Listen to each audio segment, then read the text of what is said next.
قبروں کا فتنہ کوئی نیا فتنہ نہیں ہے، بہت پرانا فتنہ ہے، جس کی وجہ سے سب سے پہلے حضرت نوح کی قوم پر عذاب آیا۔ یہ صالحین ہی کا فتنہ تھا۔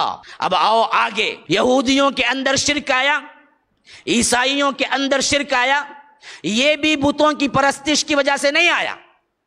بت دراصل کافر قومیں اس وقت بھی پوجا کرتی تھی، ایرانیوں میں بھی تھا، رومیوں میں بھی تھا، جو ابھی عیسائیت قبول نہیں کیے تھے۔ لیکن یہودیوں کے اندر جو شرک آیا، وہ شرک بھی صالحین کی قبروں کی وجہ سے ہی آیا۔ انہوں نے بھی اپنے اپنے بڑوں اور اپنے اپنے جو کچھ صالح لوگ تھے ان کے قبروں کو بنایا اور ان کے لیے عبادت گاہوں کو مخصوص کیا، اور وہاں پر انہوں نے عبادت کے رسمیں پورے کرنے شروع کی، یہاں تک کہ اللہ تبارک و تعالی نے ان پر بھی عذاب بھیجا۔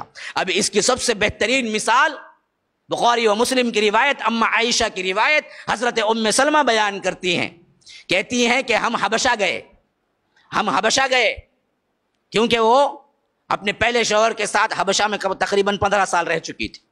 پھر اس کے بعد اللہ کے رسول سے شادی ہوئی تو ام سلمہ اللہ کے رسول صلی اللہ علیہ وسلم کی بیوی بنی، امہات المؤمنون میں شامل ہوئی۔ تو وہ کہتے ہیں کہ ہم جب حبشہ گئے تو وہاں پر ہم نے کنیسہ دیکھا۔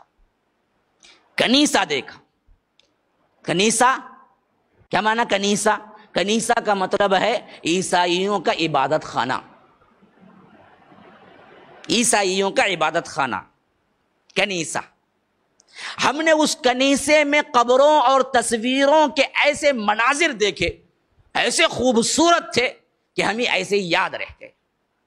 جب ہم اللہ کے رسول صلی اللہ علیہ وسلم کے ساتھ آئے، نکاح بھی ہو گیا، کہتے ہیں کہ ام سلمہ اللہ کے رسول مرض وفات میں تھے، یعنی وہ مرض جس میں وفات پائی، اور تقریباً وفات سے 1-2 دن پہلے شدت کی بخار سے اللہ کے رسول کبھی اپنا کمبل اٹھا کے کیا ہے پورے چہرے پہ اوڑھ لیتے، کبھی نکال دیتے، کبھی اوڑھ لیتے، کبھی نکال دیتے، پسینہ ٹپکتا تو نکال دیتے، پھر ٹھنڈ ہوتی تو اوڑھ لیتے۔ ایسی کیفیت، یعنی بہت ہی کیا ہے درد کی کیفیت تھی۔ ایسے وقت میں میری زبان سے نکل گیا کہ ہم نے کیا ہے حبشہ میں بڑے بہترین طور پر کنیسے دیکھے، جس میں کیا ہے بڑی خوبصورت تصویریں اور قبریں تھی۔ تو اللہ کے رسول اس کیفیت میں بھی کہا کہ ام سلمہ یہ وہ لوگ ہیں، اولئک شرار الخلق عند اللہ، اللہ کے نزدیک سب سے بدترین مخلوق، کیونکہ یہ اولئک قوم، یہ ایسی قوم تھے کہ ان کے اندر اگر کوئی عبد صالح، کوئی اللہ کا نیک بندہ مر جاتا، اذا مات فیہم عبد صالح، اگر ان کے اندر کوئی اللہ کا نیک بندہ مر جاتا، بنوا علی قبرہ مسجدا، کہ یہ لوگ اس کی قبر کو مسجد سجدگاہ بنا لیتے تھے۔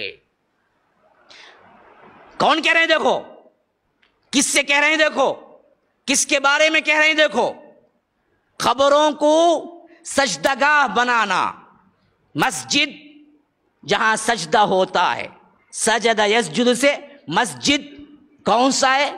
یہ فعل جہاں سجدہ ہوتا ہے۔ تو فرمایا یہ سب سے بدترین اللہ کے مخلوقات میں سے ہیں، یہ بدبخت اگر ان کے اندر کوئی نیک بندہ مرتا، اولئک قوم اذا مات فیہم رجل صالح، کوئی ان کے اندر اچھا آدمی عبادت گزار مرتا، بنوا علی قبرہ مسجدا، یہ لوگ مسجد بناتے قبر پر۔ یہ وہی کیفیت نہیں ہے جو آج ہمارے اندر ہو رہا ہے۔ کتنی جگہ ہیں جہاں پر کیا ہے قبروں پر سجدگاہیں بنائی گئی ہیں، باقاعدہ عمارتیں تعمیر کی ہیں۔ ان تعمیر کرنے والے سب افراد کو اور ان میں جانے والے سب افراد کو اللہ کے رسول نے اس وقت یہ سب سے بڑی سنگینی بتائی کہ اولئک شرار الخلق عند اللہ، اللہ کے نزدیک سب سے بدترین مخلوق کوئی ہے تو وہ یہی ہے۔ گٹر کے نالی میں چلنے والے کیڑے سے بھی بدتر کوئی مخلوق ہے تو وہ مخلوق ہے جو صالح بندے مرتے ہیں تو ان کی قبروں کو مسجدیں بناتے ہیں، ان کی قبروں کو سجدگاہ بناتے ہیں۔